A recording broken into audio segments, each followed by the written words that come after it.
and welcome to the webinar Climate Technologies and Technology Needs Assessments Activities in Latin America and the Caribbean. This webinar is hosted by UNFCCC Partnership in relation to the Technology Needs Assessment Project and is organized in collaboration with the UNFCCC in Bonn, the Green Climate Fund, the University of West Indies, and our TNA Assistant Coordinator in Jamaica. My name is Leah. I am working for the TNA project at UNFCCC, and I will be the moderator of today's webinar. So, a couple of things before we move to the main content of our webinar. The session will last around 1 hour 15 minutes and will include time for a Q&A session. You will be muted during this webinar, but you're more than welcome to write your questions through the chat box during the presentations. Please remember to indicate the name of the speakers your question is asked to.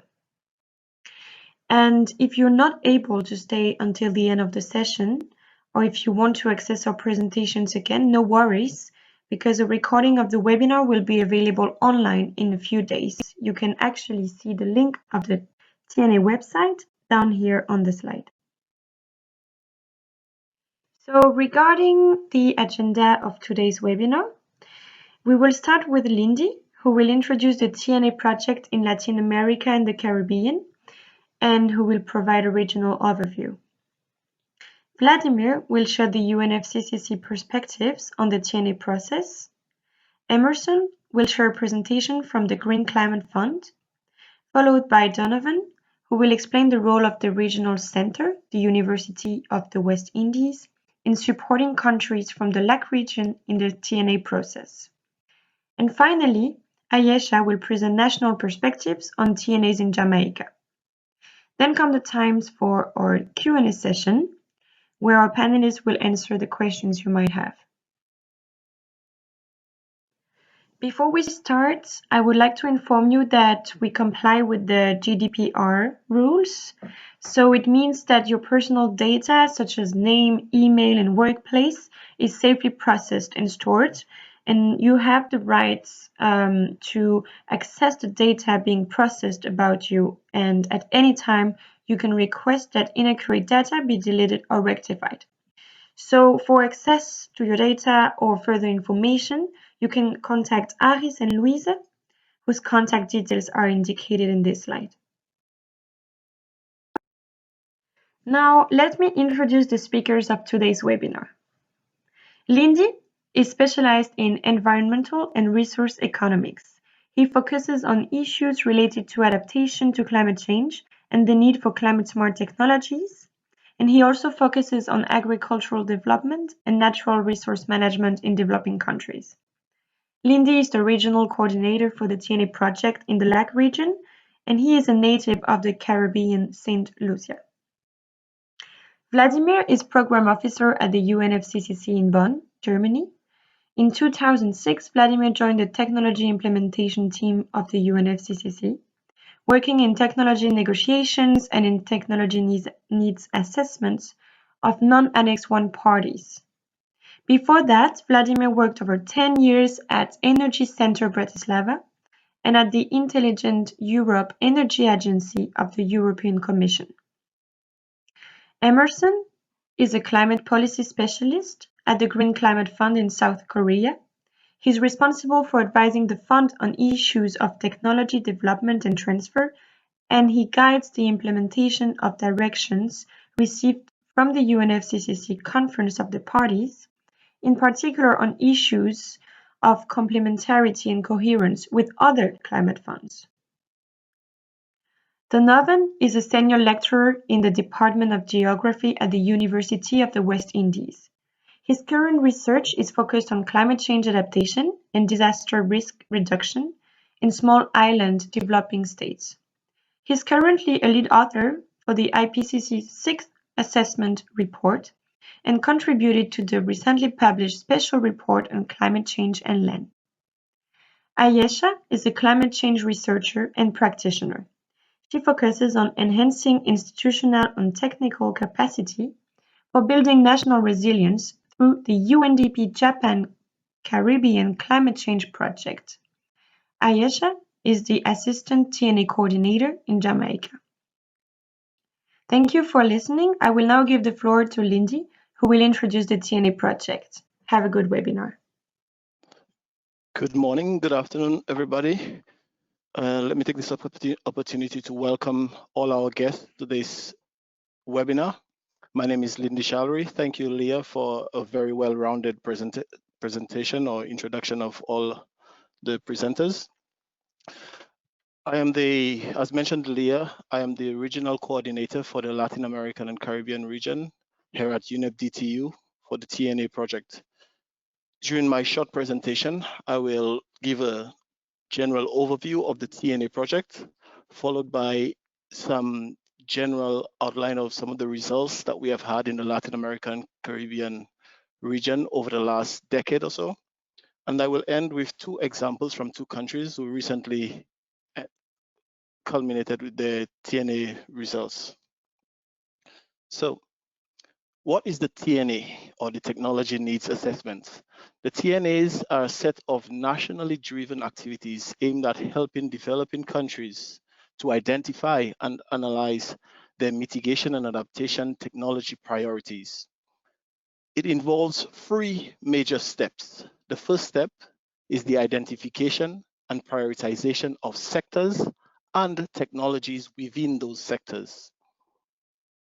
During this step, countries normally focus on sectors that are linked to the national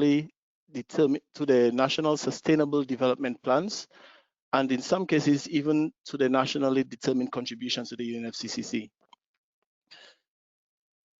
Under each sectors, countries further prioritize specific technologies that they believe will help them reach their specific national goals.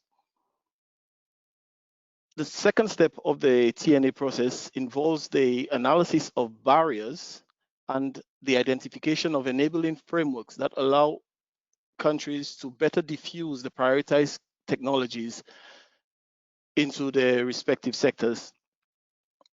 This step involves an analysis of all the ecosystems surrounding the prioritized technologies, surrounding its ability to properly diffuse into the respective countries. And the third and final step, which is the one that most people will hear about when they hear about the TNA process, involves the technology action plans, because this is where the tangible part of the TNA process is produced, where you have bankable projects that are developed for promoting the diffusion of these prioritized technologies into the country.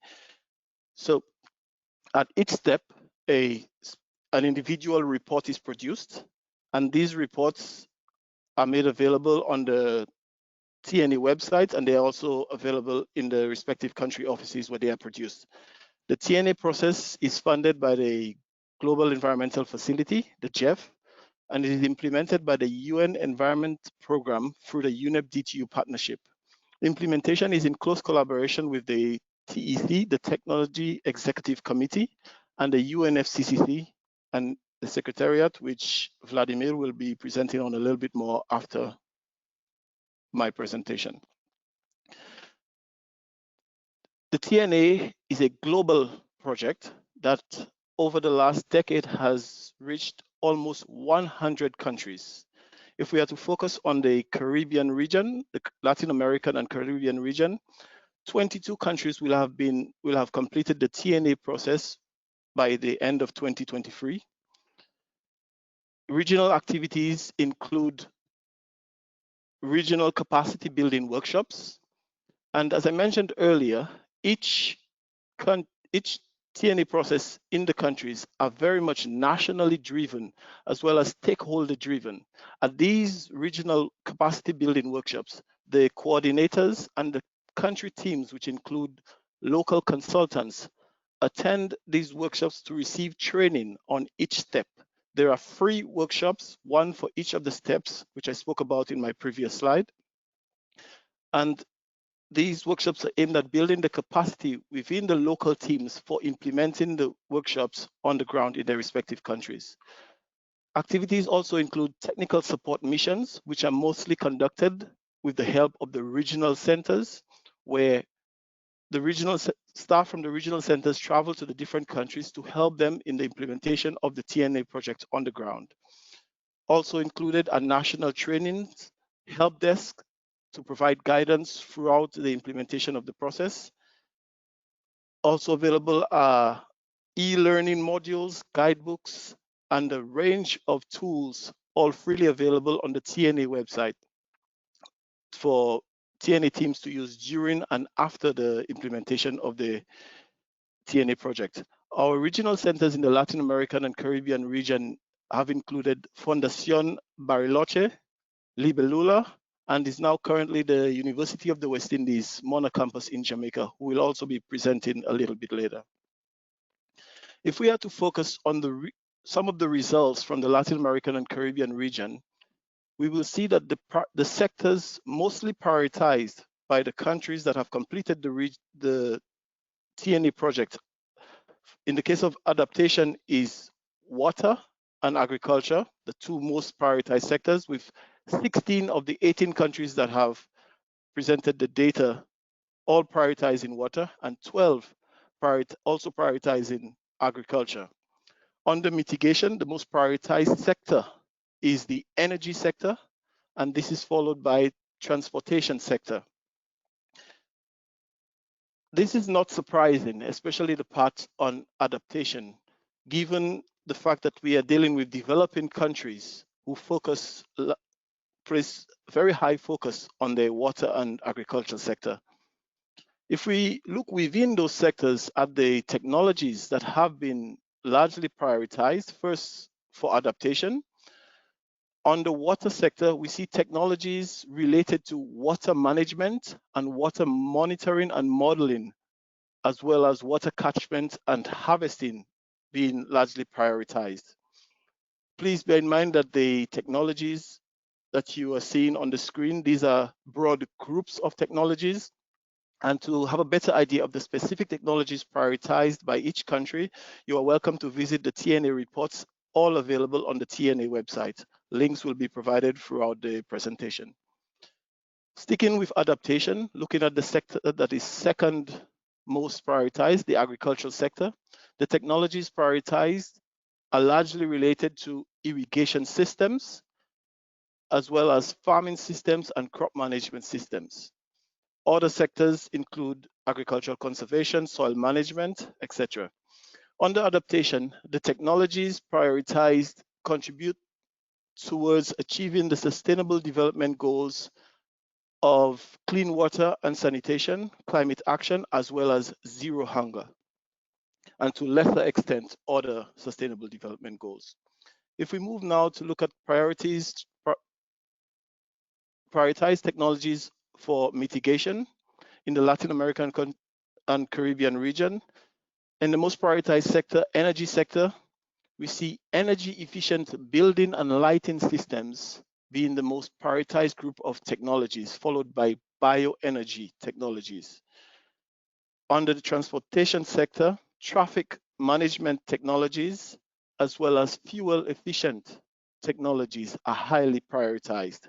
These technologies contribute towards achieving the Sustainable Development Goals of affordable and clean energy, climate action again, and sustainable cities and communities. As mentioned, beyond identifying or prioritizing technologies and sectors, the TNA process involves an analysis and an understanding of the ecosystems surrounding the diffusion of these technologies into the respective sectors of the countries. That process involves analyzing and understanding what barriers exist towards the diffusion of these technologies, and then further identifying enabling frameworks for overcoming those barriers.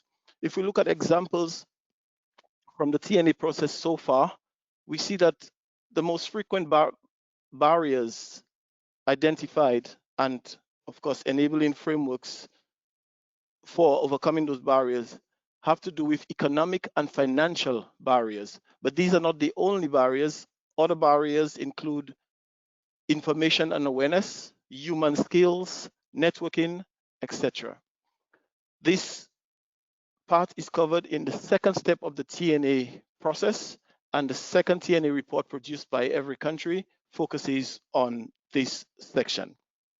I should mention also that the TNA process, we cannot overstress the fact that it is very much country driven, in that although the UNEP DTU provides the necessary capacity building to the respective teams, the teams are all local consultants and local coordinators who implement the TNA project based on the local context within the countries. If we look at two examples to end my presentation, the first one from Grenada, who ended the TNA project in 2018. We look at the general results from the TNA process. Grenada was very quick in using the results from the TNA project in the second communication to the UNFCCC, which was submitted in 2017, even before Grenada had completed the TNA process. They started using the results. They have also used the results as part of project proposals submitted to international donors for funding. Some of these projects have been accepted and are now being enrolled in the country. These results have been incorporated in the recently drafted National Sustainable Development Plan for Grenada, and they are also being integrated in the revision of the nationally determined contributions for Grenada, which will be submitted later this year. In the case of the second example, we look at Colombia, and we look at a more specific example of a low carbon and efficient national freight logistics initiative, which is one of the projects in the technology action plans for Colombia under the TNA project, where this project was submitted to the Jehl for funding, and it was accepted. It's now being funded by the Jehl to the tune of $5 million US. It is being implemented by the Inter-American Development Bank, and the goal is of reducing greenhouse gas emissions from freight transport across the country. More information on this project is available in the TNA reports for Colombia, which are available on the TNA website. All information on the TNA are available either on the techaction.org website or linked to the TTCLE website of the UNFCCC. Our audience is encouraged to visit these two websites for more country-specific information about the TNA process, the results of the TNA process, and what it contributes to in the respective countries. With this, I will end my presentation, and I will hand the floor to Vladimir, who will give the perspective of the UNFCCC and the Secretariat in its role in the TNA process. Thank you very much. Thank you very much, Lindy, for your detailed presentation on the region, and also for introducing the TNA, what they are. What I try to do here is build on you and talk about Secretariat, UNFCCC Secretariat, a little bit perspective with some slides, and then look at the part which is a little bit outcoming from TNA, and also some good practices, lessons learned, and also challenges we feel in this process. And let's start with that we still, and it's good actually, looking at in line what technology was recognized by parties of the UNFCCC in Paris Agreement, building on the recognition of long-term vision of importance of technology development and transfer, building on a technology framework which was established to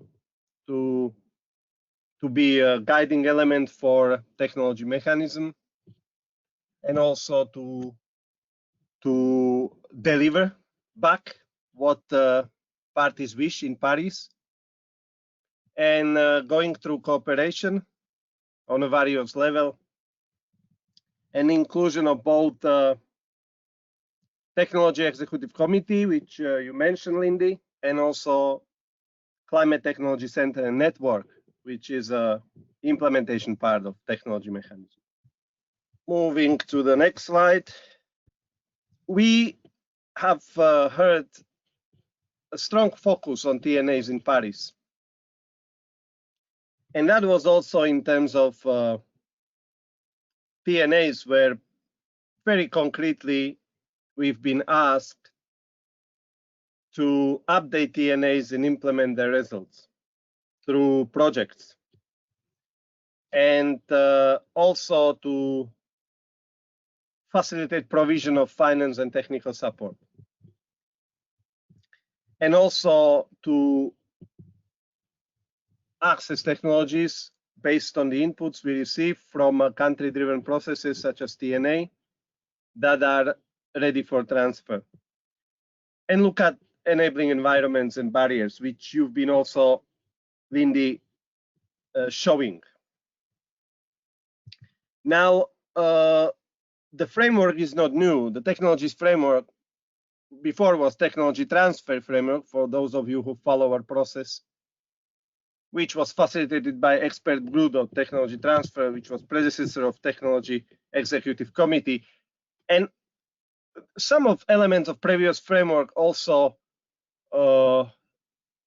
characterize the current framework, but this is split differently. You see split in innovation, implementation, enabling environments, collaboration, and stakeholder engagement and support.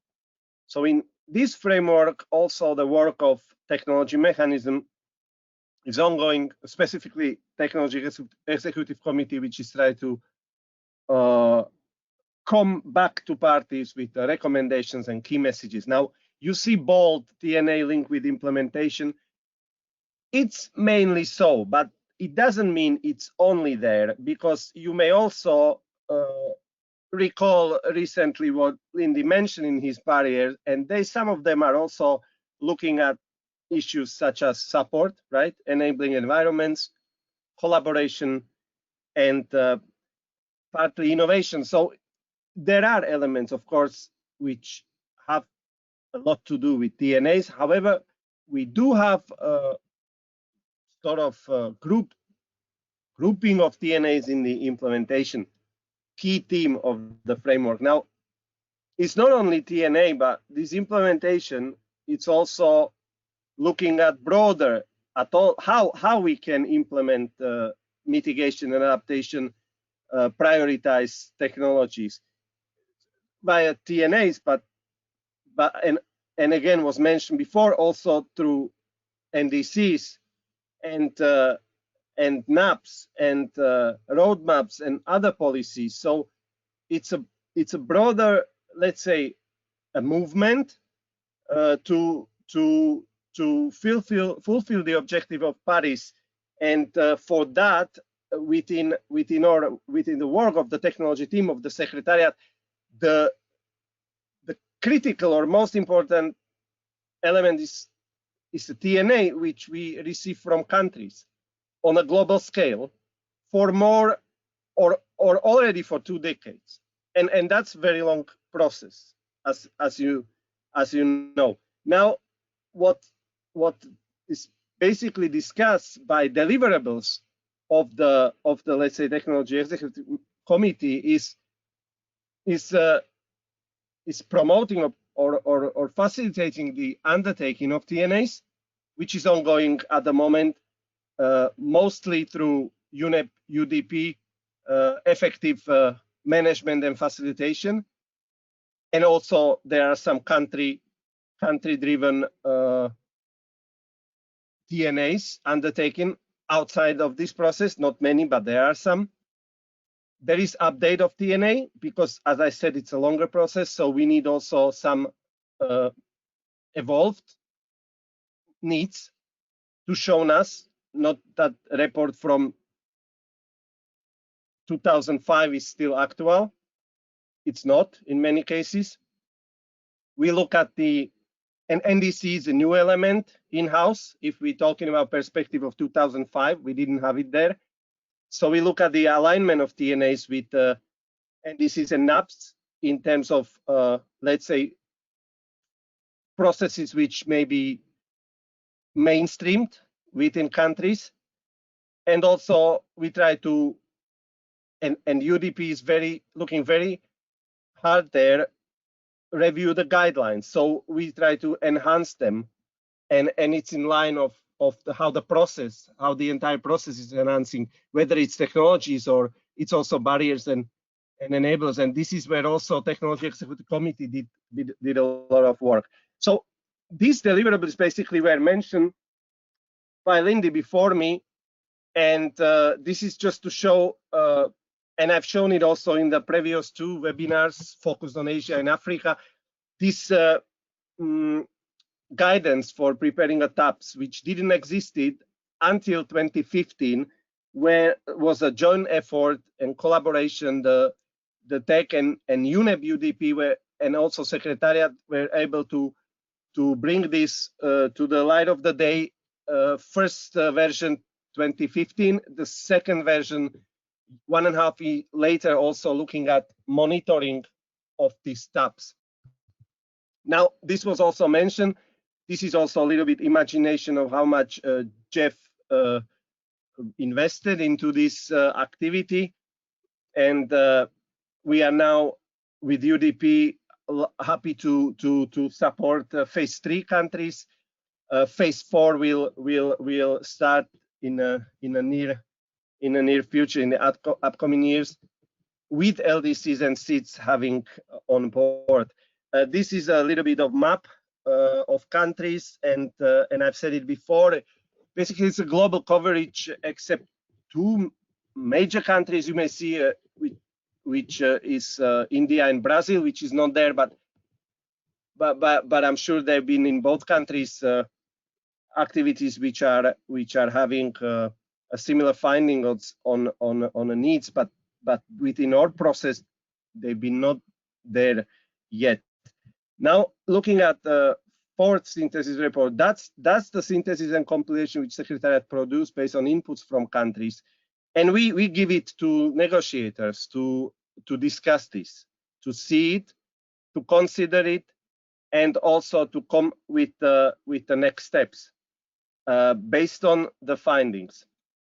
So you can see the amount of parties which were submitted, or countries. You can see it's a rich report because it's merging phase 1 and phase 2, hence delivering reports of 53 non-annex 1 parties. It's quite fresh, 20 August 2019. And if we look, and that was elaborated before me, but if we look just from above, then you can see a strong focus on energy supply and consumption mitigation, and agriculture and water in adaptation in this region, which you can also see in these graphs. Basically, we don't go as deep as Lindy was going. He was going a little bit in depth, and I don't have barriers here, which were seen before, but we can discuss it, and we will in my next couple of minutes. So we do have other elements to promote this, not only through synthesis report, which is a more policy tool. But it's very interesting to read, and I invite you to go through it, and I show you where. But this is a policy brief which is going to be online now. Now, it's really now, tomorrow maybe. And Tech was working on this brief to promote what we have learned, gaps, challenges, and good practices of the process.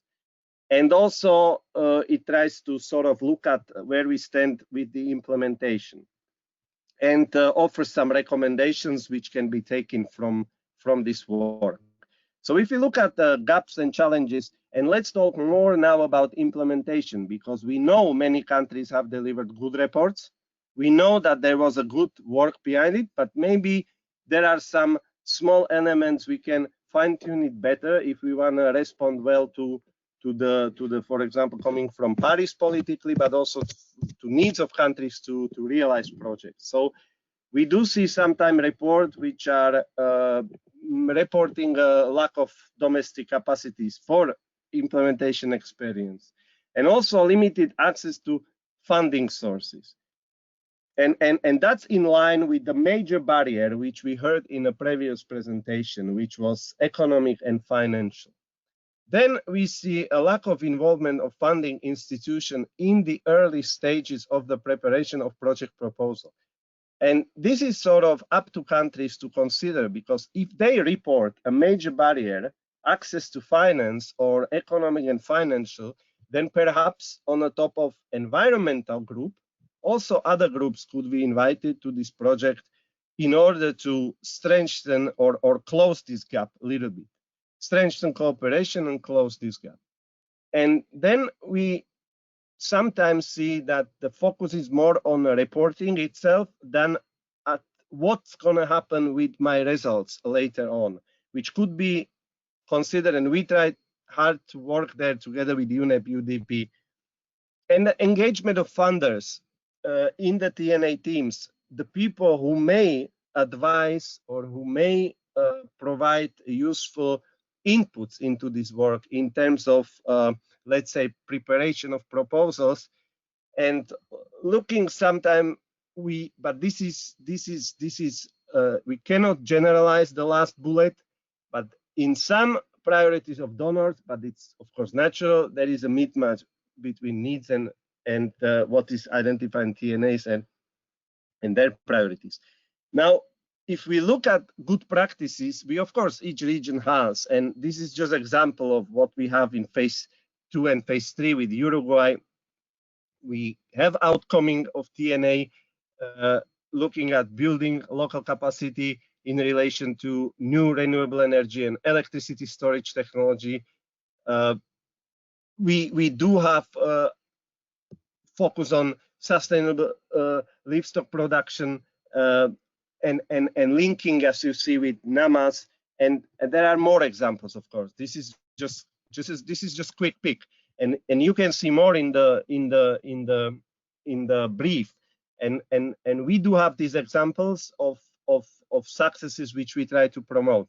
Now, if we look at the ways which also Tech agreed to promote further to enhance implementation of TNA, is basically this and this stakeholder engagement and collaboration, where we can see that it's really important to have a larger group than for example 1 or 2 consultants, or with all respect, of course, or a group which are directly working under one hat, under one ministry, but perhaps other teams could be also involved in the countries. Who is doing your NAMA? Who was doing your NAMA? Who is doing your NDC? Who is doing NAP? And these people should know each other when the TNA is done, in order to communicate together and to complement each other with their work. Now, we know that Jeff is providing, and you've seen it, a budget to TNA process. Now, can we have more, let's say, solid proposal? And CTCN is there, help countries to be delivered to GCF, for example, and we have intensive communication with GCF on this also, how we can help there. And I'm very happy, actually, Emerson from GCF is speaking after me on this. I'm sure he's going to have some say there. And then we want to also look at pilots which were producing, and we did that in past in a good practices papers. We focused on pilot projects. We try to focus on technology action plans, whether some let's say feasibility studies can turn into pilot projects. And that was, there are many. There is great one in Mongolia. There is pilot project in Armenia built in previously. I know Ukraine is starting something. There are many countries with pilot project in terms of TNA. Still not enough. And we also don't have reports on that. So I invite everybody who is listening, if you or you are representing a country, to also report to the Secretariat. By any means, if you oversee some implementation which is linked with the TNA project, please let us know there. This is about also monitoring, which I mentioned before in the guidance. Still, we will do some surveys in the upcoming months or years, because we have to look what is happening, but there is still potential. And then also looking at the people who can work with the TNA as a, let's say, it's a tool to reach success. So with that tool, some champion who is delivering further, who is going through all the barriers and overcoming them and try to make a project, whether it's a policy or it's a new legislation or it's a demonstration project. That doesn't matter, but something out of this report. Now, if we want to, and I've mentioned that, go ahead, that work should be promoted. It's a government, it's basically a country endorsed work, so the government have a major role there in creating that enable environment, in overcoming that barrier, even concretely with I don't know, feeding tariffication of renewable energy. If there is missing a laws and regulation, there is probably a platform to step in, and we've seen that sometimes mentioned in TNA as a barrier or any other. And then also this sort of helping us with tracking implementation of results, as mentioned. This is also very strongly recommended, and that would really be a step forward for us, that we can show this also at the negotiation, also at our site events, at other events we have to other countries to replicate that. And this is and many of you know it, but for those of you who don't know it, this is a web page which is our team is working strongly on it, and you can see how much you can learn from on TNAs, from concrete projects, from success stories, guidance, outcomes. What are the linkages, or where we see the commonalities with NDC process, not only by linking projects, but also by looking at, let's say, common barriers and enablers identified in NDC's TNAs, and let's say in CTCN work. We do have such a product covered by the Technology Executive Committee effort.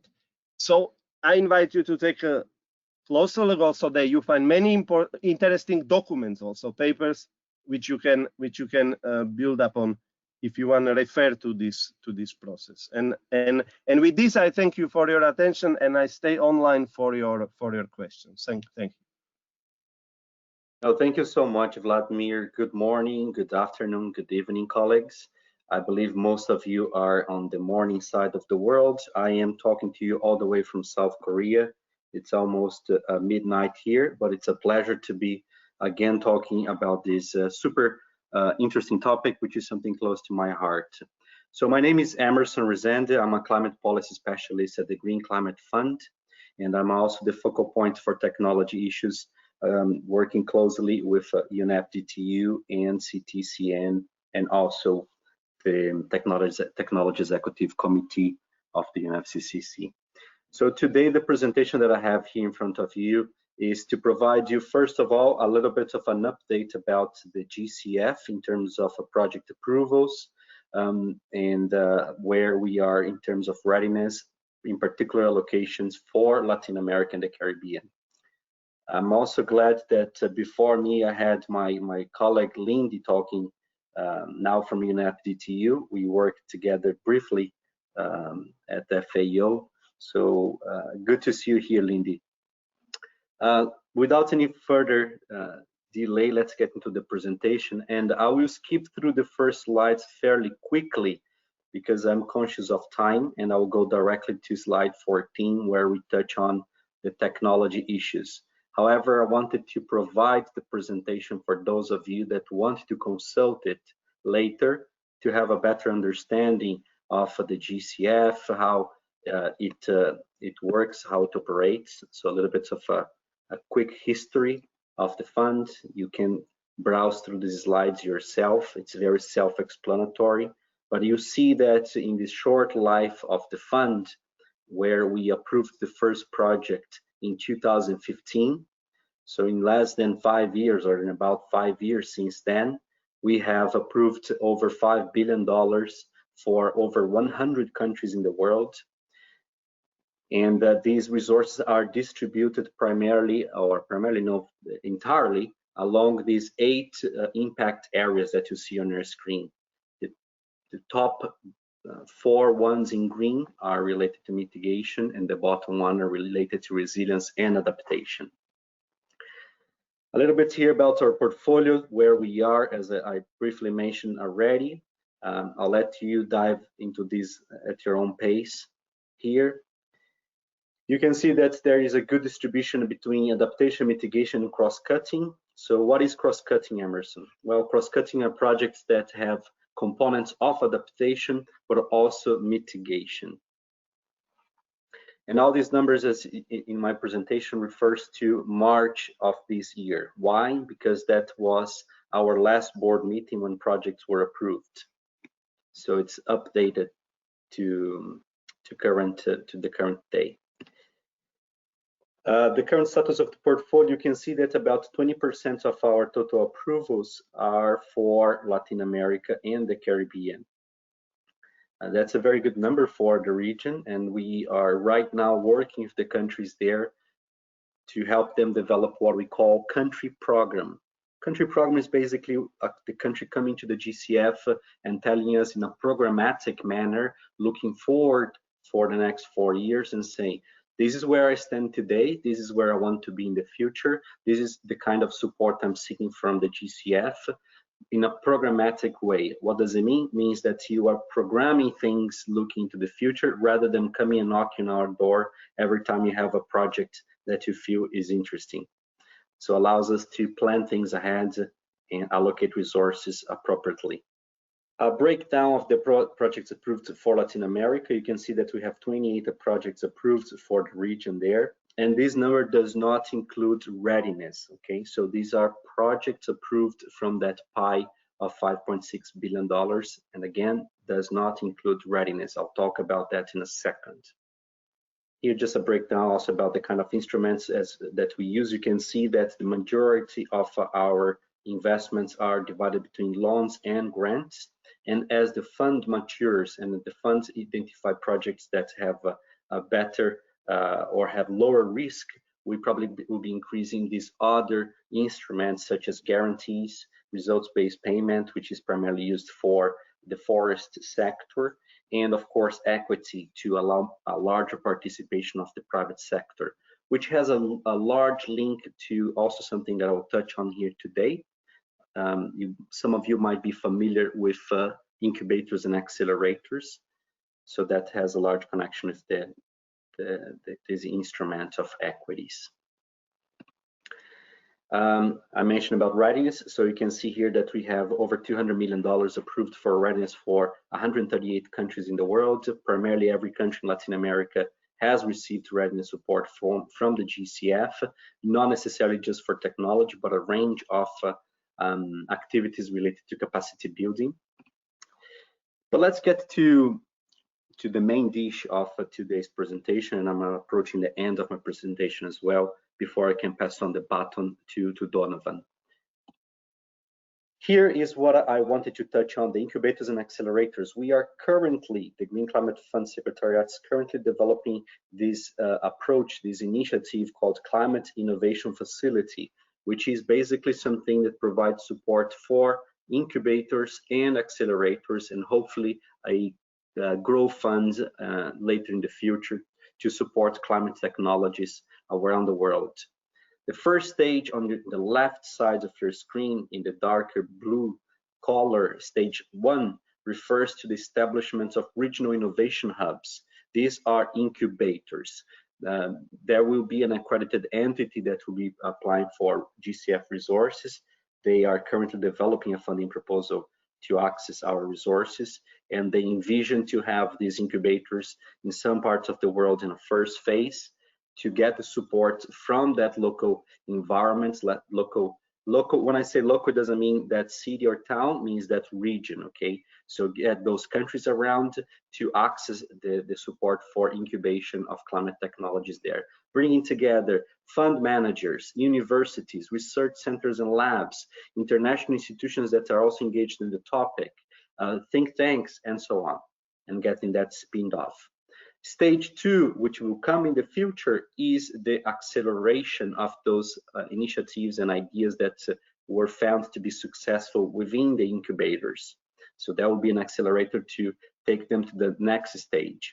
And then, of course, bringing different kind of stakeholders and investors, possibly with different kind of financial instruments here as well.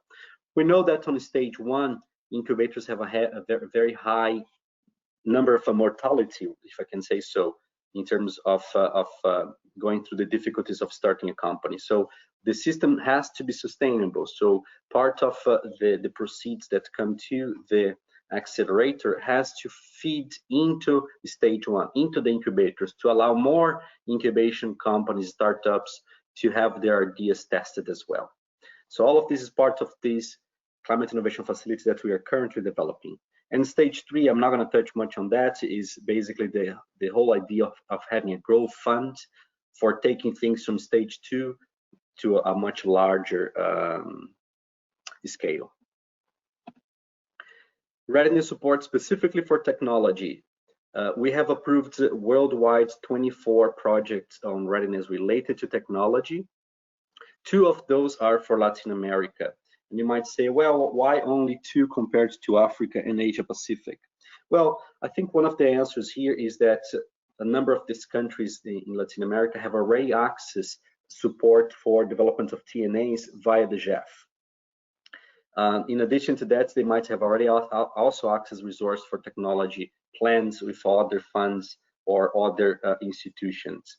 Nevertheless, we are a country-driven, we are part of a country-driven process. So it's not the GCF that dedicate or decides where it puts the money, but the quality of the proposals that come to us and fulfill the criteria, and then they receive the resources. So we would love to see, of course, more countries in Latin America and the Caribbean approaching the GCF for the resources that are available for the countries there. And allow me here to remind those that are working either in the project development space or are part of the government that within the GCF, every country, every developing country have access to up to $1 million per year for readiness activities. This is not renewable and not accumulative. So again, every country, every developing country have access to up to $1 million per year for readiness activities in their country. We are now developing within the readiness program 2, which is already rolled. We are allowing multi-country programs, so you can team up. If you are a project developer, you can look at multi-countries, particularly I think useful for the Caribbean region. You can get multiple countries together to develop one readiness proposal that can go beyond that 1 million cap, as long as every country has still balance in the sheet and they can share part of that total amount. And coming to an end here, I just want to highlight 2 case studies, the 2 projects that we have readiness approved for Latin America. One is in Brazil on the left of your screen, and the other one is in Bahamas. You can see that the size of the ticket is different, possibly because the difference in size of the countries, but not necessarily, more so related to the proposal that was approved and the kind of activities that were listed there.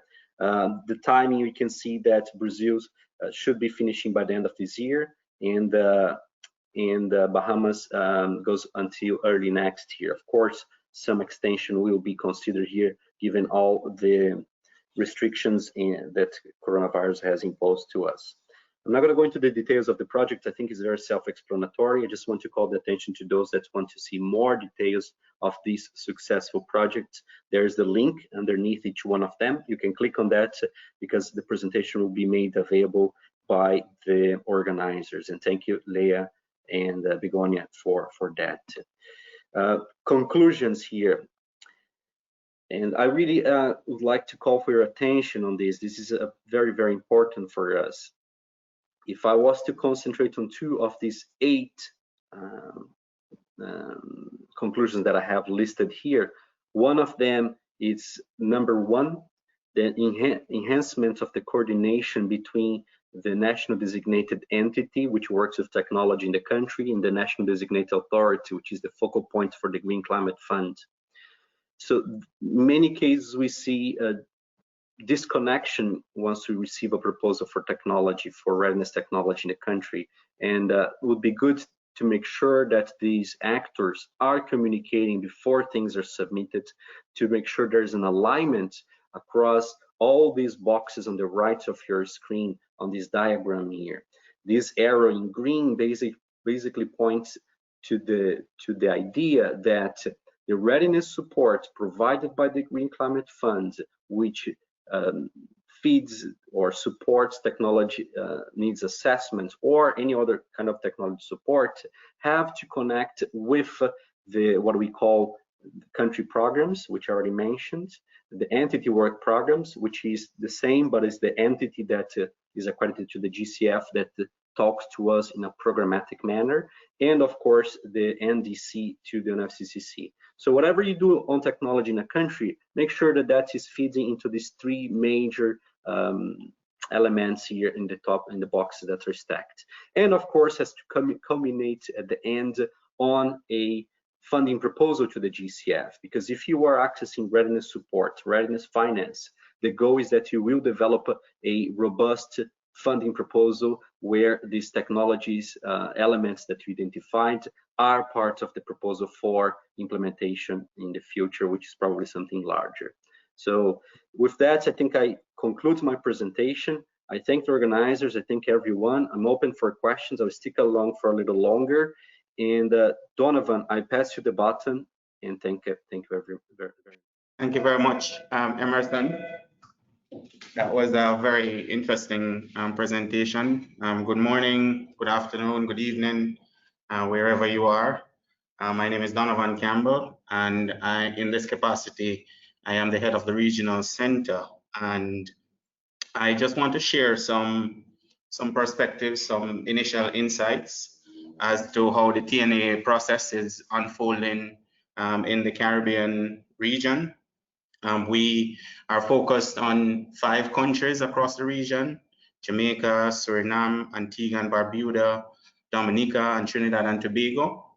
And so we're very grateful for the opportunity, even though we are, just in the initial stages, getting over the first phase that Lindy would have outlined, the 3 steps in the TNA process, and we're about to enter the second stage.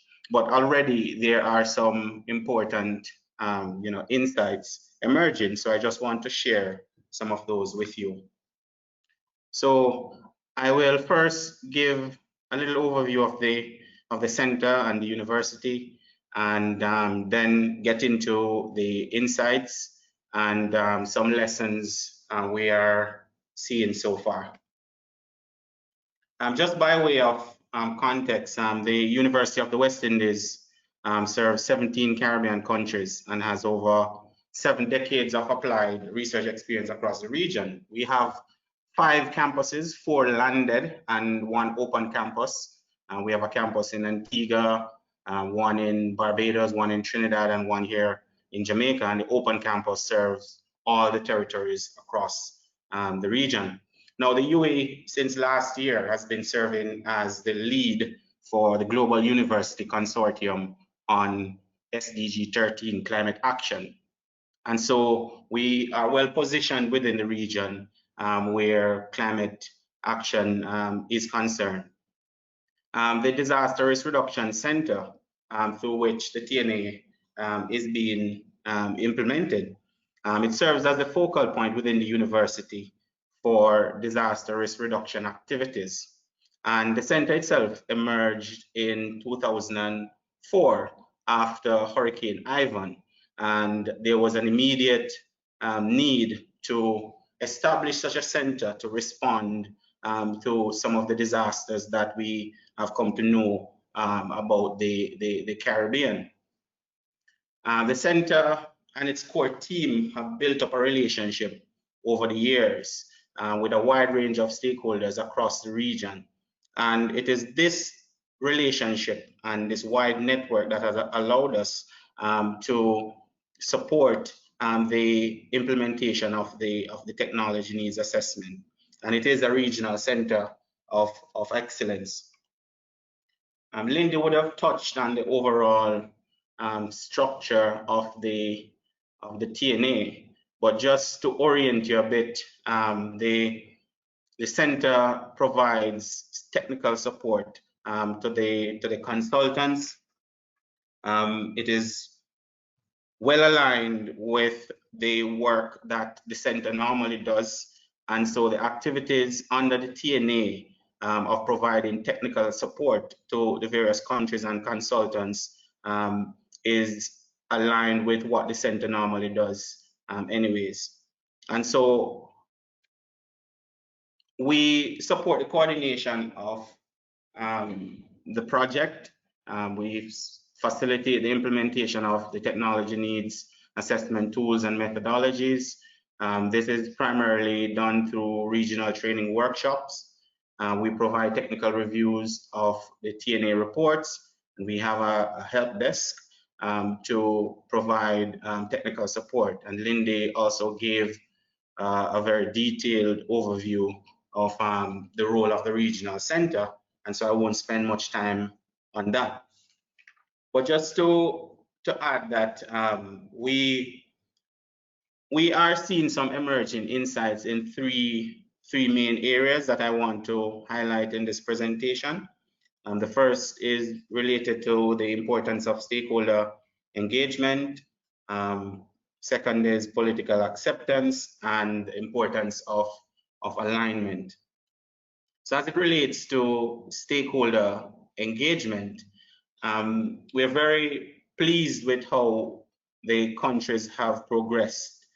There's extensive stakeholder consultation, and we are optimistic that this is really a country-driven process. The countries have taken on board the project, and they have covered a wide range of different sectors and technologies, and have included different individuals and groups. So there's a broad spectrum of individuals and groups that have been consulted. And as you know, stakeholder engagement is a very important feature of the TNA process. So that is something to acknowledge, that across all 5 countries, we are seeing this extensive stakeholder consultation. Political acceptance, it's too early, but we are seeing promising signs. It's too early because we're still in the initial phase, if you may, the first step.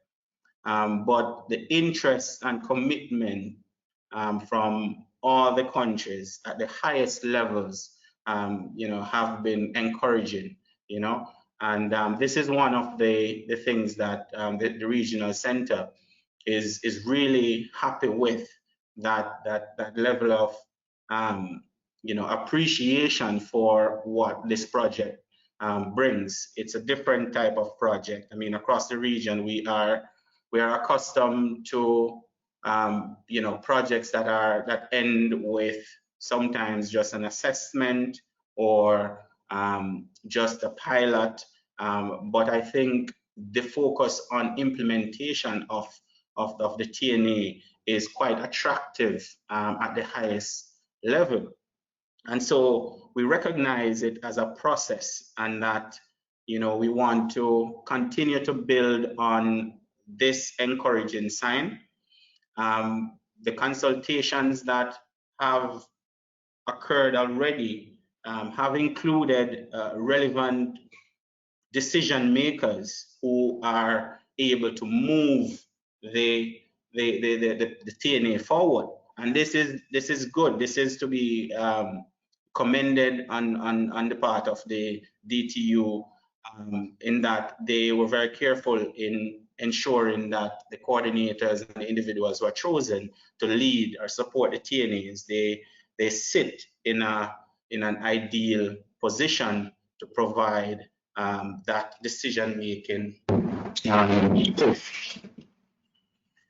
In terms of alignment, we are already hearing from the countries that the TNA is on the table in terms of discussions that are already happening with the Green Climate Fund, Adaptation Fund, the SDGs. You know, so the TNA, even though we are where we are in the process, the idea, the products, the outputs from the TNA are already being anticipated. And so the timing is good.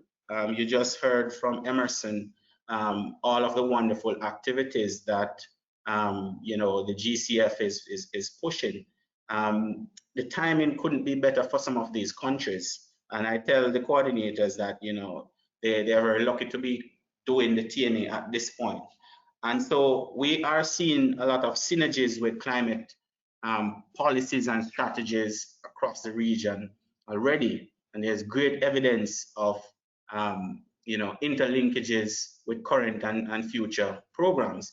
Now, this is very important because what you don't want is to create a standalone activity. And Vladimir and Lindy would have already outlined the importance of ensuring that all these different stakeholders involved in these different programs are involved in the TNA. And so it seamlessly integrates into the development vision of the country. Lindy also touched on this. You know, the promise, we take good encouragement from what happened in Grenada as one of the few countries in the Caribbean who, you know, that have already gone through the TNA process. But just to highlight specifically that, you know, this could not have happened without a great deal of alignment and, you know, bringing different stakeholders to the table. As you can see, the TNA for Grenada was completed in February 2017, and it was integrated in the second national communications, as mentioned by Lindy, in July. And that shows the importance of integrating the TNA with existing activities. But one of the big promises is that technology is a game changer for many countries across the region. We are often seen as small island states, rightly so, but now more than ever being conceived as big ocean states. And so the only way to live up to that sort of expectation is to integrate technology, and right across the region, in the countries we are working in, the belief in the promise of technology is a common feature. And we see an example here where in Jamaica, just earlier this year, the government has sought to diversify the urban transit companies, fleet of buses, with the introduction of 45 electric buses as a testament to, you know, the level of commitment at the highest level to embrace technology and innovation. So I'm just showing you that as an example. So what are some of the lessons so far that we want to highlight? Well, the first is that it is very important to utilize existing institutions and networks. When we started the TNA process, it became very clear that most of these countries already had institutions and committees, working groups set up. Creating new institutions can be very costly, and it can cause stakeholder fatigue.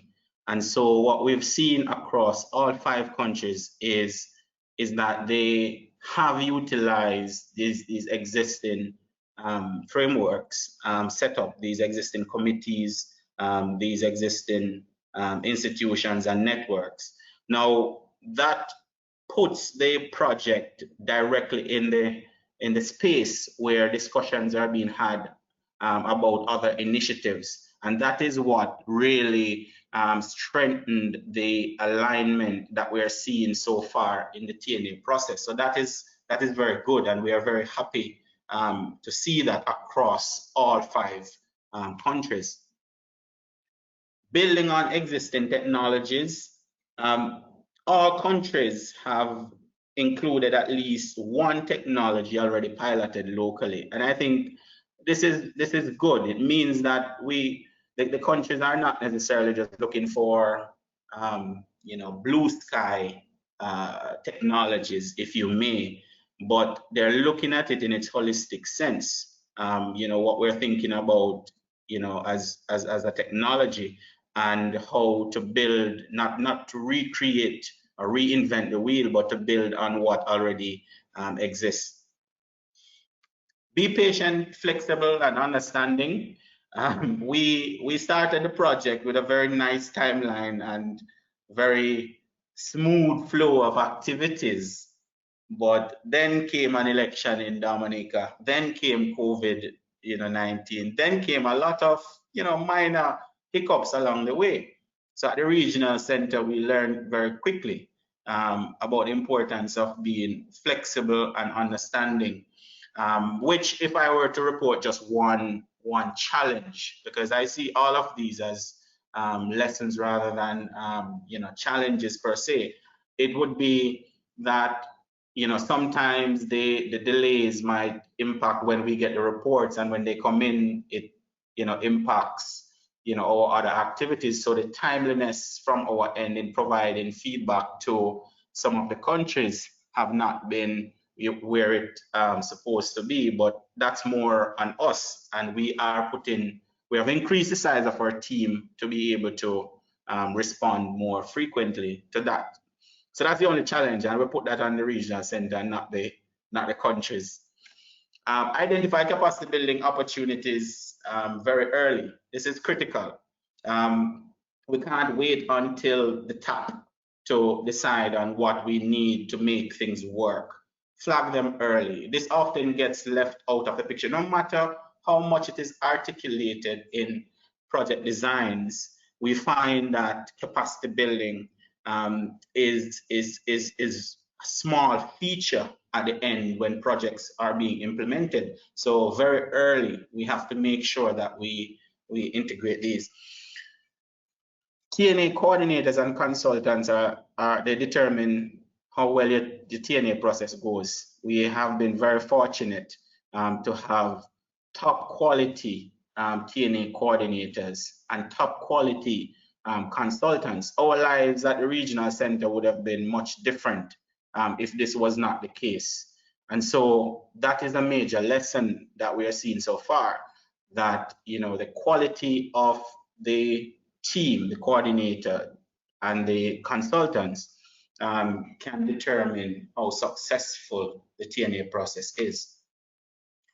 And so moving forward, as I wrap up, we are looking now to go in country to visit. Obviously, we have to watch what's happening with COVID, but we are still providing virtual support.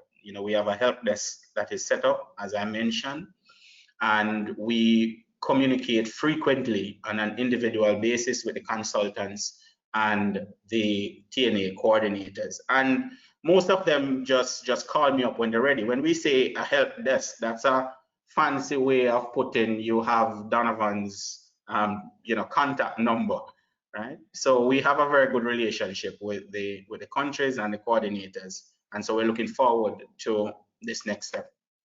And so I think that is my time. I will now hand the floor to Ayesha for her presentation. Thank you very much for your attention.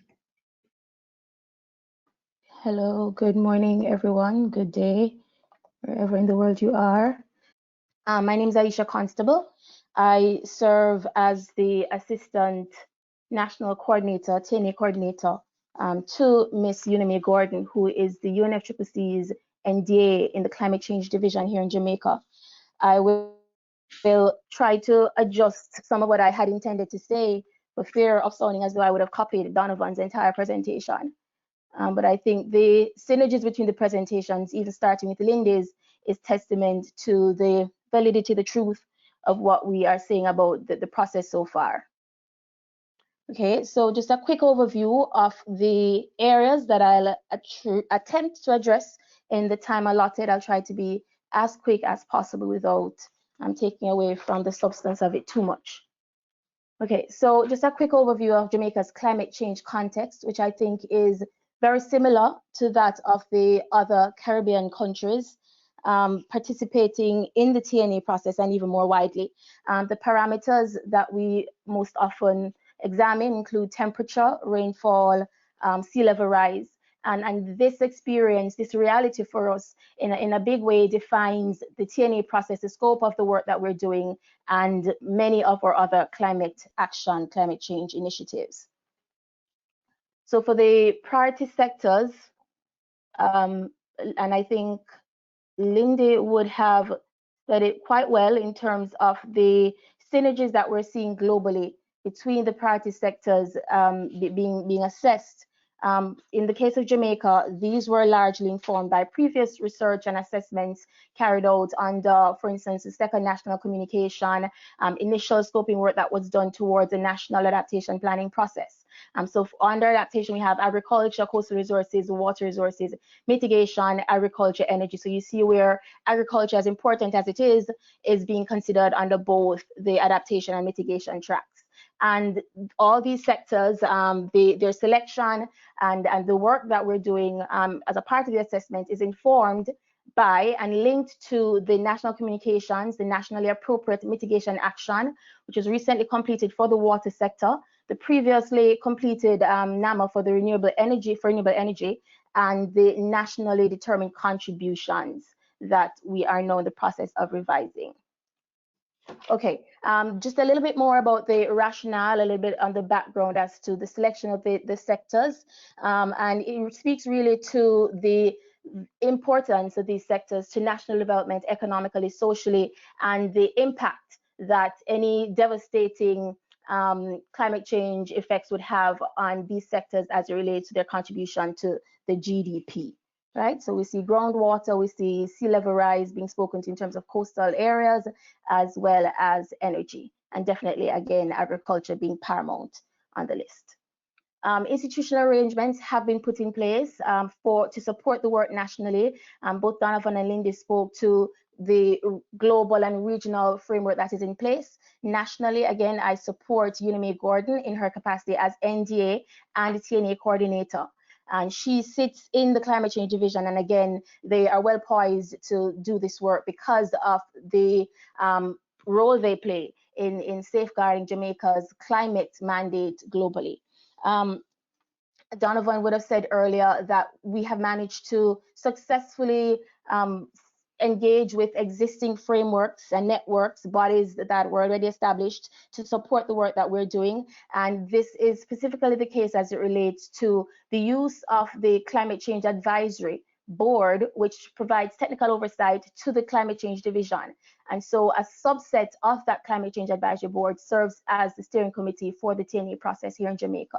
And again, we have very able consultants in the form of Eleanor Jones, who focuses on adaptation, and David Barrett, who focuses primarily on mitigation. And they have been doing stellar work in this regard. And again, that approach has allowed them to focus and target those individual sections and targets. So their unique capacities as relates to adaptation and mitigation are adequately targeted to carrying out that work. And the sectoral or technology working groups that were created under this TNA process have become an important element of the architecture of the whole process.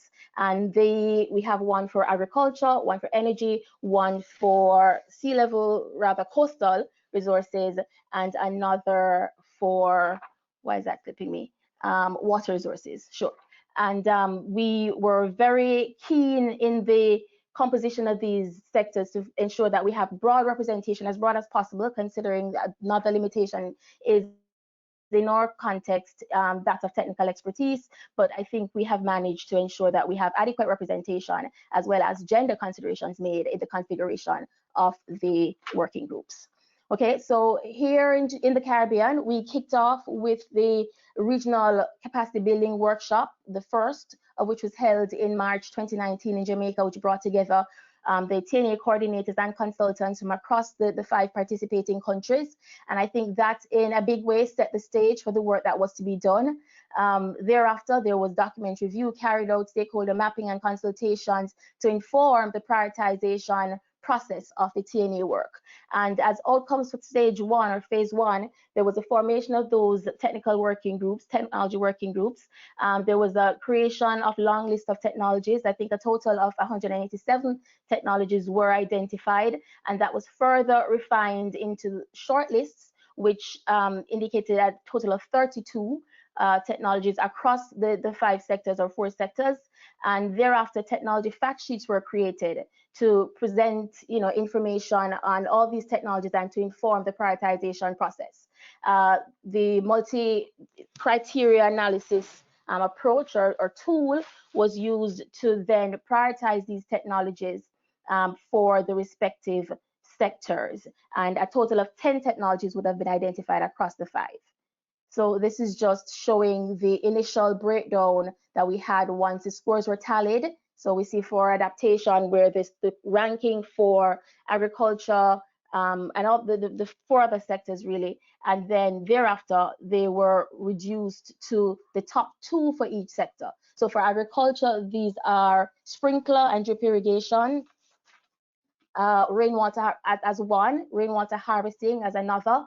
In the water sector, rainwater harvesting and restoring of barbecue catchments, creation and restoration of minor tank networks, coastal resources, wetland restoration, coral reef ecosystem restoration.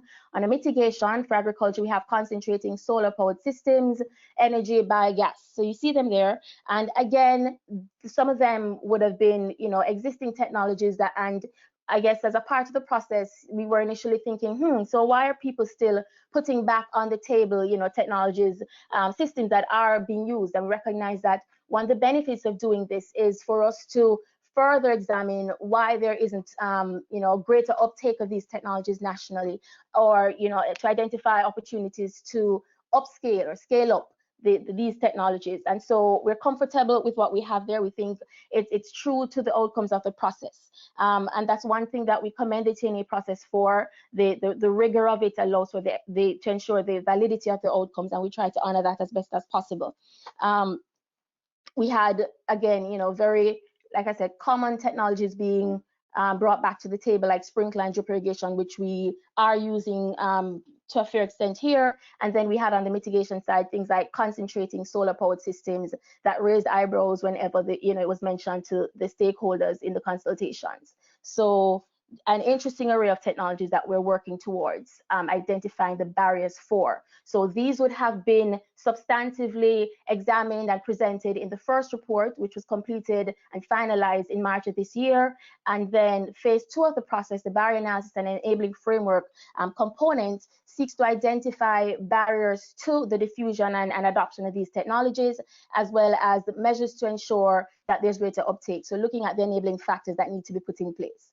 And the BAEF process here, and by the guidelines of the team and the TNA process itself, entails looking at the prioritization of the barriers, market categorization, problem tree analysis, and market mapping. And one of the things I will say is that the workshop that we attended in Suriname in October of last year was excellent in presenting us the tools and breakdown of how to apply these tools.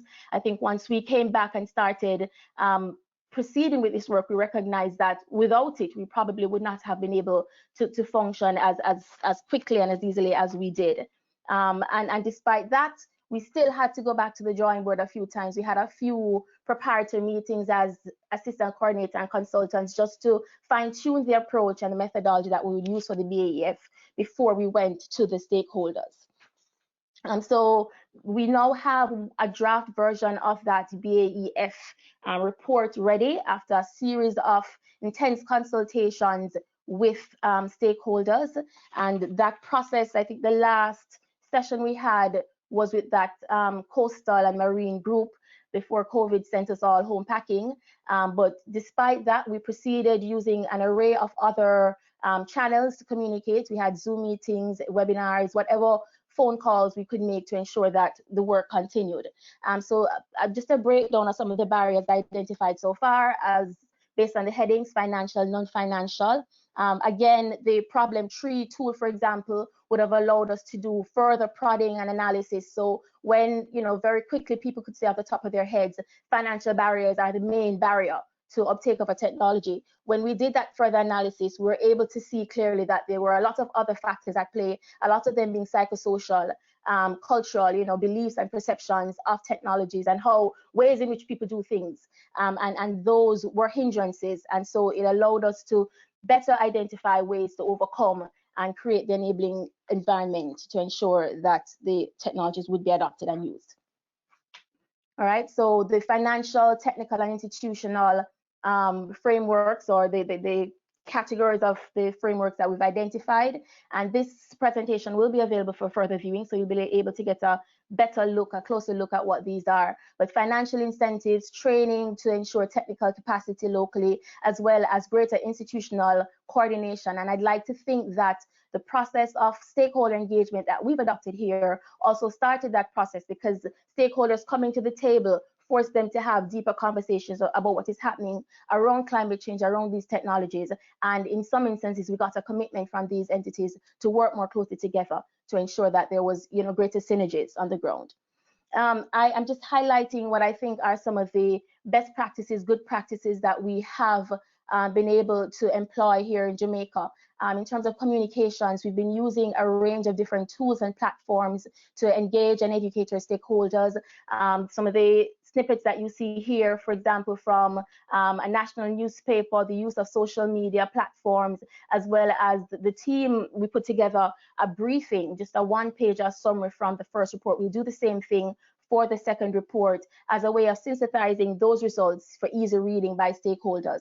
The CCD also includes as an agenda item, updates on the work that they're doing under the TNA at their flagship event, on Conversations on Climate Change, is an annual event, and also regular updates through the CCD to the board and other stakeholders.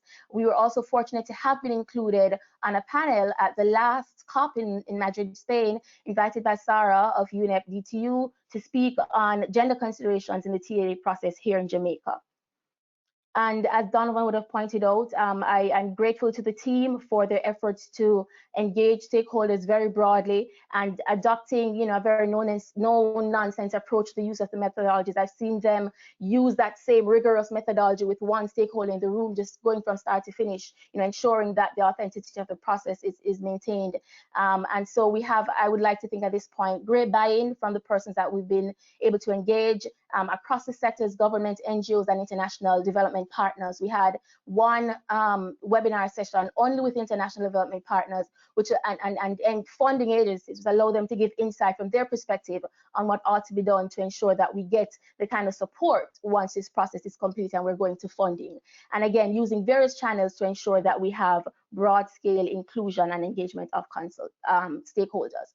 Gender considerations, I think we have, again here, tried very valiantly to identify various entry points to integrating gender in the process, from the composition of the technology working groups to the use of sex-disaggregated data in the establishment of baselines and the situational analysis for the process. In the interview process, consultations rather, there are also gender-specific questions around the dimensions that affect men and women differently as it relates to technology. We are guided by the TNA guidance for gender responsiveness, and there is definite alignment with national gender priorities as outlined under our national gender policy and the Jamaica Climate Change Policy Framework, which speaks extensively to gender in climate action. And I think in many ways, we're also seeing a shift in perspectives on the validity and the nuances around gender considerations in climate and in technology, which in many instances in the Caribbean, in Jamaica for sure, is still an emerging area, particularly as it relates to technology. So very quickly, some lessons learned from the experience, some insights. I would say one of the things that we understand fully now is that we ought to be guided by the prescribed processes of the TNA process, of the, architects of the process, but to ensure that at the same time we remain true to our context, it remains country relevant, and we have full buy-in from local partners. And we've had to make some tweaks as we went along to ensure that we, maintain that, but at the same time ensuring that we stay true to the overall integrity of the broader process. And there are some important synergies across sectors which have been highlighted and which reiterate the need to look at cross-cutting issues such as gender and governance. And we saw that strongly when we spoke to stakeholders in agriculture and stakeholders in water. And some things there, just reinforcing the notion of cross-sectoral and inter-organizational collaboration for greater success. So stakeholder inclusion is key. There's no way we could do this in a closed room by ourselves and then present it as a country-driven process, as something that the country ought to adopt. And so getting that wide stakeholder inclusion is critical to ensuring that the outcomes are relevant and will be supported at the highest level.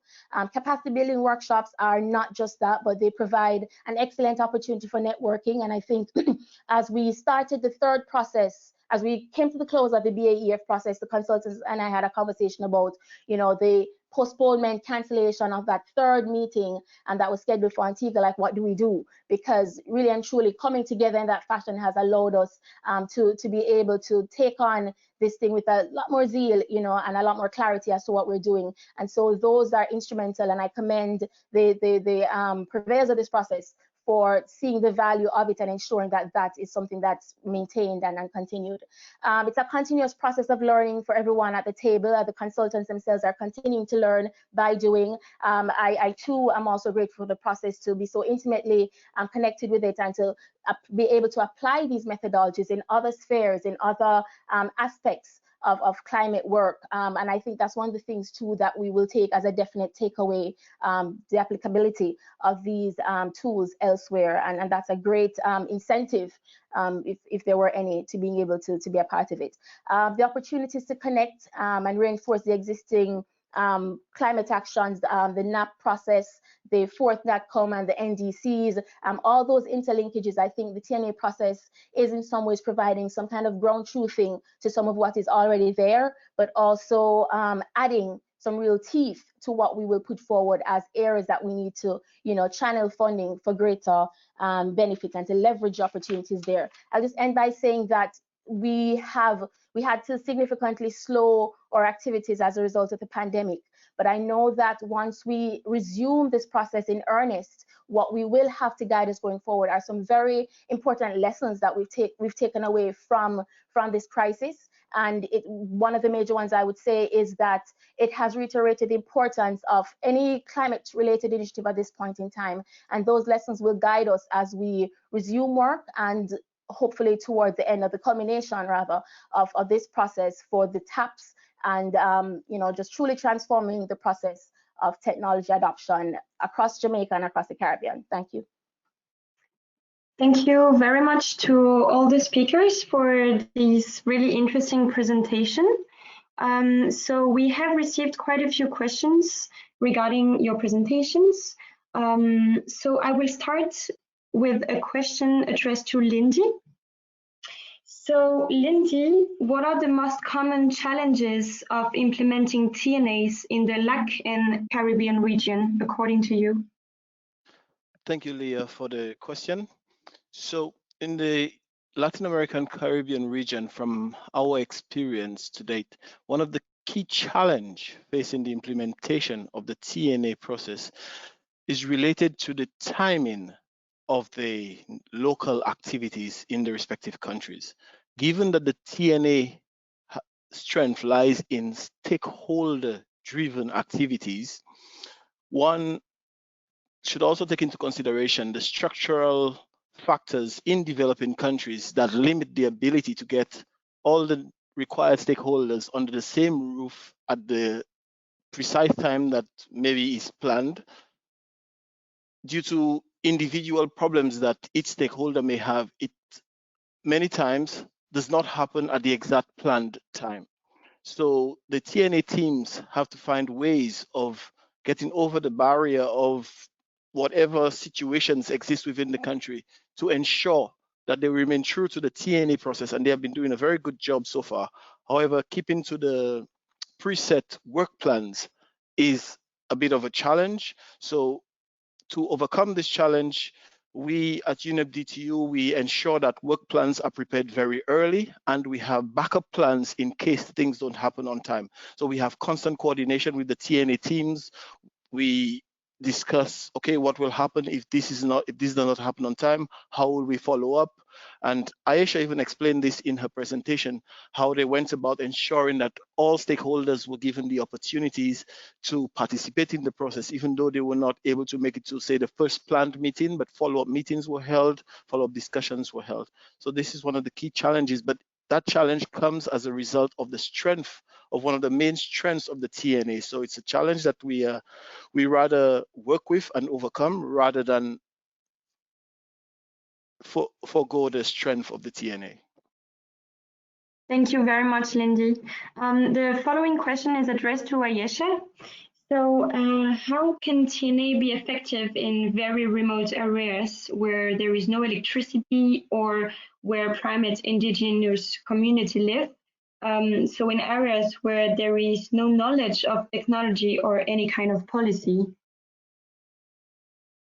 Based on my interpretation of the question, I'll interpret it to say that the process and what we have pointed out in terms of the broad stakeholder consultation component of the project allows for the representation of a wide array of views. So as much as we are not able to have, say people from all rural spaces or all vulnerable communities represented at the table, I think that the broad array of stakeholders that we have would allow for the inclusion of those experiences and views in the planning, in the outcomes of the process. So for instance, one of our key stakeholders here in the agricultural sector is RADA, or Rural Agricultural Development Authority. And because of their activities on the ground and their involvement at the community level across rural spaces in Jamaica, the experiences, lived realities, and needs of those communities are duly reflected in the outcomes of the TNA.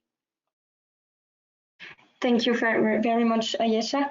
I have some questions addressed to Emerson. So the first one is, can state-level governments, so not federal, send a proposal to the Jehl or to the GCF?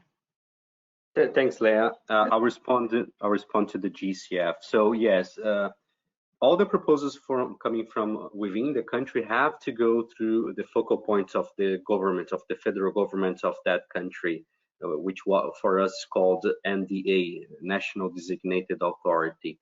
So if you are a municipality, a state in a certain country, and want to present a case, a project to the GCF, you have to communicate with the focal point, the NDA in your country, for that to be part of what comes to the GCF, because we require a letter of agreement of the government before we can go ahead with any project. Thank you. And another question for you. What would you say are the strengths to succeed in technology transfer? And on the opposite, what are the weaknesses that can endanger projects? And you may use examples from other regions as well, if you prefer.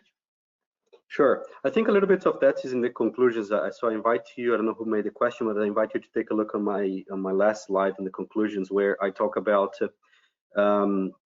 being transformative, at least in the planning phase. So what does it mean?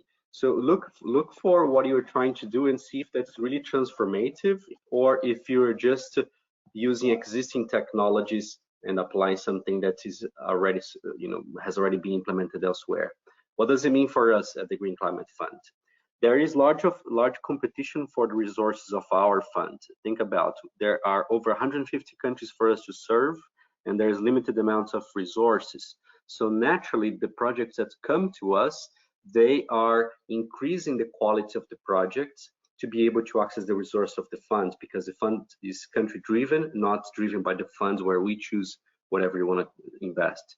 By saying that, a technology that, for example, is already largely applied or commonly used in many parts of the world, such as solar energy, might be very popular, let's say right now in India, But you could find a place such as Mongolia, for example, where there's no penetration from private sector participation in investing in solar projects, particularly for the usage in residential areas. Why is that? Could be the cost of technology in the country, could be there is no financiers at the lower level, which means like local banks financing, or if they are financing, the interest rate is too high. So if you develop a project looking at the technology that is already consolidated and successful elsewhere, you can bring the tech aspects to your region, but you can address another challenge, which is the financing part. So it becomes transformative in that context. So for us as a financier, as the GCF, we would look into that with lots of interest, because we will be addressing a market failure. We will be helping to unblock an opportunity for the private sector to engage, to continue and have a sustainability beyond the GCF investment. And I don't want to go too long, but in terms of challenge, I think often one thing that we see is this lack of coordination between the different actors in the country before bringing something to the GCF. So often we hear people say, well, it takes so long to get a project approved with the GCF. That time is often attached to the forth and back necessary for the country, for the project developer to revise things after our comments. We have deadlines that we have to respond to. For example, once we receive a concept note for a project, we have to respond within 30 days of that. Often, after a response, the project sits on the hands of the different people involved for a while. So this coordination, I think, in many cases can help to unblock lots of these barriers that exist. Thank you. Thank you very much. I have one question for Vladimir. How do you plan to address the issue related to the lack of strong climate technologies proposals in the Caribbean? It's a difficult question in the sense that we are a little bit dependent on countries' effort there. And what we try to do is during the experience sharing workshops, we try to work with countries on a little bit predicting that after a good TNA report, there is an opportunity to gain much more from this work, because we see, let's say, potential to communicate better with organizations such as GCF and turn these tabs into proposals, also with the help of CTCN. We also ourselves are getting informed from bodies of the financial mechanism on how many proposals they receive from countries and where they see good practices and also where they see challenges. So our role is basically a role of facilitator there, and what we try to do also with tech is bring it back to countries and focus on these challenges.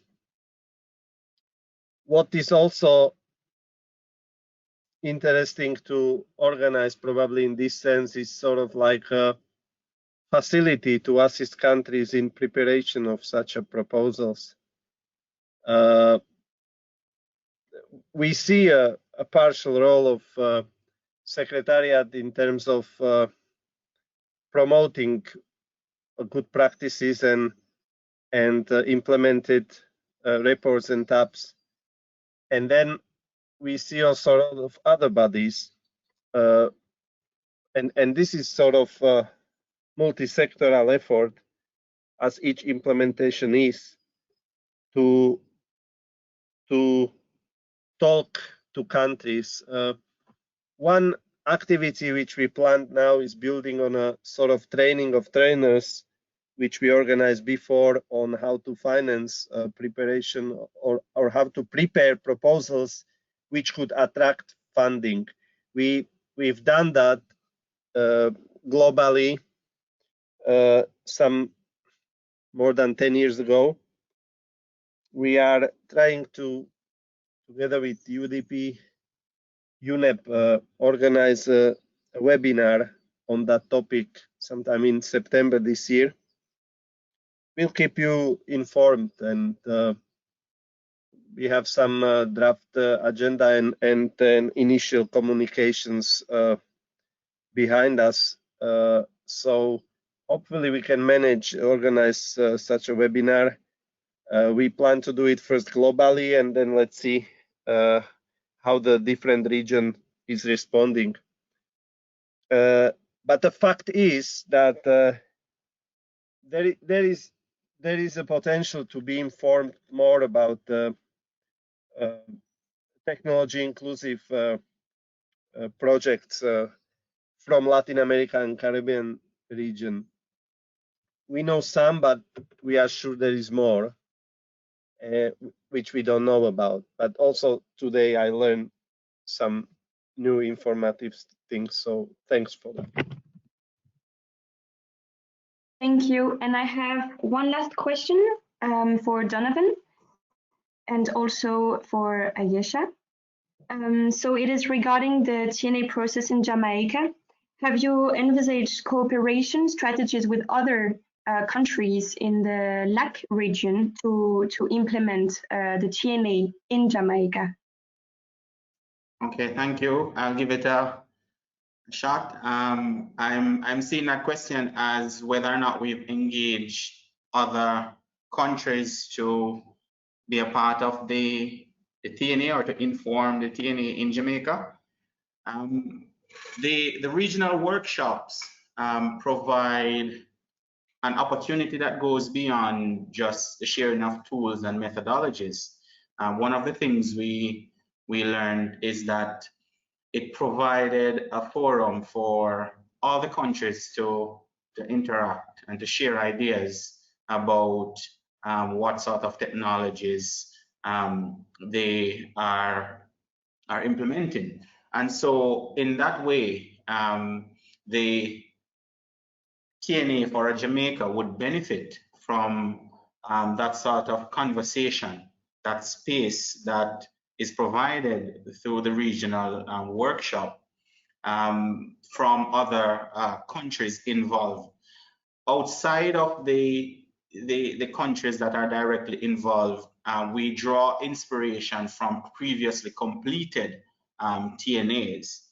And the experience of the team, the DTU team, in bringing insights from other regions or past experiences also informed how individual countries could go about the completion of the TNA. So that would be the remit, I would say, in terms of the inclusion of other countries' perspective, if you're focusing on what Jamaica is doing. Ayesha? Yeah, and for my more of a nuanced take on that same question, I'm thinking more along the lines of collaborations, as we move forward and closer to the end game, the end stage of the process. And to that, I would say certainly there are opportunities, particularly because of the similarities in the sectors that are being examined, but also, as I think it was Emerson who suggested earlier, that based on the size of the countries and the economies, there are definite benefits to partnerships, that leverage the individual advantages and opportunities presented by each country, but also bringing together a kind of like an economy of scale approach to ensure that we can tap into the funding opportunities and see greater bang for the buck that we may actually be able to mobilize, towards the close of this process. Thank you very much. So I would like to thank the speakers for this interesting presentation and also the audience for these questions. So it's time to close the webinar. I would like to inform you that this webinar has been recorded and will be available soon on the TNA website, which you can find the link here, as well as the presentation of the speakers. And if you need any information, you can either contact Lindy or Sarah, who is the global TNA manager. So thank you very much for your attention, and I wish you a very good morning or day or evening. Bye-bye.